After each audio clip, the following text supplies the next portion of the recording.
Good morning. It's the beginning of the school year, and I just want to introduce you to Sandy K. White. She is currently 4.5 years old with a dual diagnosis of Prader-Willi syndrome and autism. So right now she's just eating a little breakfast before we head to school. It's just a little snack, something to help us get some medicine down, and then she will actually eat full breakfast at school every morning at Head Start. So she goes to Head Start because we kind of like the system that we have there, where she is in the young 2-year-old classroom for the majority of the day, where there's 8 students and 2 teachers, and we can get some real life skills down, like, for example, potty training. Thankfully, she has just gone through, at the beginning of August, she went, stop for a second, take a sip, please. She went through intense potty training and with ABA therapy, and it's been very successful. She is nonverbal, so she hasn't quite got the system down of telling us she needs to potty, but we take her on a regular basis, and she's done extremely well with potty training. She still wears a pull-up to bed at nap time, and she wears a pull-up to bed at nighttime. But every other time she wears panties. She can pull her own panties down, but she needs help getting up on the potty, and she can pull her panties up. I just might have to give her a little balance help with that. She receives speech therapy 3 times a week, 2 times with the school system, 1 time private, and she receives physical therapy 1 time private and 1 time with the school, and she receives occupational therapy 1 time with the school and 1 time with private lessons. With Prader-Willi syndrome, it is a condition that is a genetic condition, a rare genetic condition. Her 15th chromosome isn't working properly. She has the UPD version, which means that she has 2 of her maternal chromosomes, 15th chromosomes, so that's why the maternal and the paternal are not working together, and therefore we have some issues like weak muscles, intellectual delays, hypothalamus issues. That's the really big issue. Like, for example, she doesn't necessarily regulate her temperature. I don't know if she has a fever. I just have to look for signs like puffy eyes or red skin or just lethargic feelings, possibly even not eating, which is very strange. It does have a huge dietary component. She is very interested in food at this point. There's 3 stages to Prader-Willi syndrome. Stage 1 is the failure to thrive. We were there for a few years.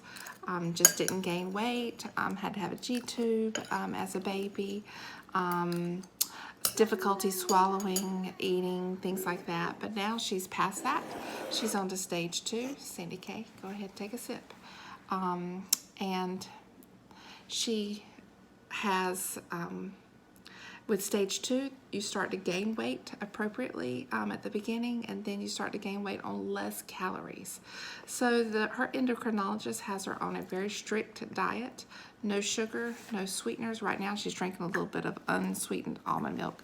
I put it in these little medicine cups. She seems to can handle it better like that. Helps me get more fluids in because she doesn't experience thirst, so we have to kind of make her drink.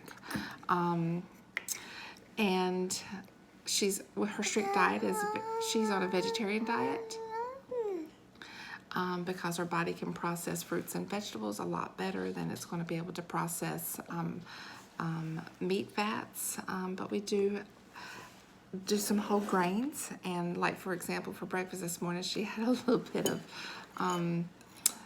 beans, which she absolutely loves, but it's a good source of protein. As you can see, she's enjoyed that to the point of she's going to lick the bowl.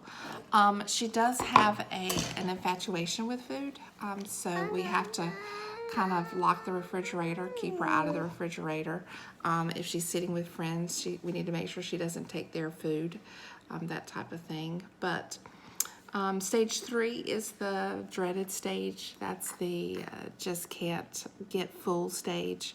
Kind of live in a state of starvation to the point of food directs their lives. We're not there, and we're hoping to push it off as much as possible with a good, strict food rules and diet, and keeping her in school, keeping her in therapy, doing all the things that we need to do. We're in the process of trying to get ABA therapy as well. We think that would really help with some autistic-like behaviors. But she is, some of her pluses, she is really sweet. She loves physical therapy because she gets to go and do. She kind of fights a little bit with speech therapy and OT, just a little bit. Compliance is an issue there because she wants to do what she wants to do. But hopefully with the ABA therapy, we're going to be able to work through some of those situations. But number one rule with Sandy K is no food. No food that's not approved by me or her endocrinologist. We're just very tricky. Prizes, though, if you want to use prizes to help motivate. She loves beads, like those Mardi Gras beads. Those are her favorite. A little because they're sensory driven. She's sensory driven. Loves to touch things. Loves sensory boxes. But those are ways that you can use prizes for motivation. Just no food. So if you have any questions, please give me a call, text me, as I'm really good with texting, and I look forward to working with you this year. All right, Sandy K, say bye-bye. Blow him a kiss. Blow a kiss bye-bye. Mwah. We'll see you later.